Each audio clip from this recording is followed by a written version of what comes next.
فرعون نے کئی 100 سال حکومت کی اور اس طرح اس نے ظلم کیے کہ لاکھوں اور ہزاروں بچے قتل ہی کرا دیے. 12,000 عورتوں کے پیٹ میں حمل تھا اس نے ضائع کرا دیا.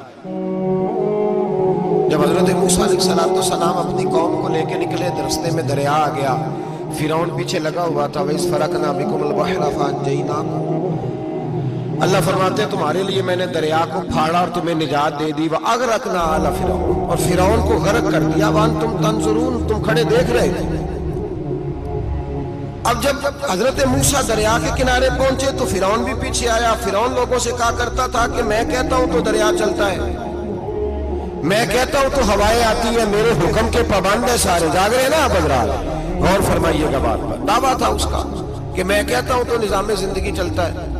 اب جب دریا کے کنارے پہنچی حضرت موسیٰ علیہ السلام تو اللہ نے حکم دیا کہ آپ عصا ماریں. جناب موسیٰ نے عصا مارا, 12 رستے بن گئے. اب حضرت موسیٰ کی قوم گزر رہی تھی تو فرعون سے پوچھنے لگے کہ تو کہتا تھا میرے حکم سے چلتا ہے, تو وہ تو حضرت موسیٰ نے ڈنڈا مارا ہے تو رستہ بن گیا ہے.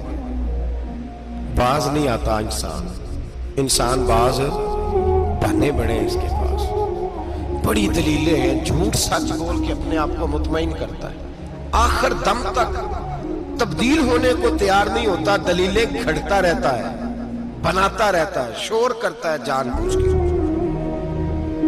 بھئی تو کہتا تھا میرے چلانے سے چلتا ہے, تو باز ابھی بھی نہیں آیا. کہنے لگا میں نے ہی حکم دیا ہے کہ ذرا پھٹ جا, مجھے یہ زندہ چاہیے.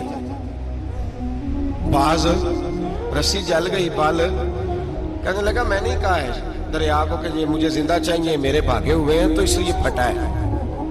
تو آؤ میرے ساتھ دریا کراس کریں.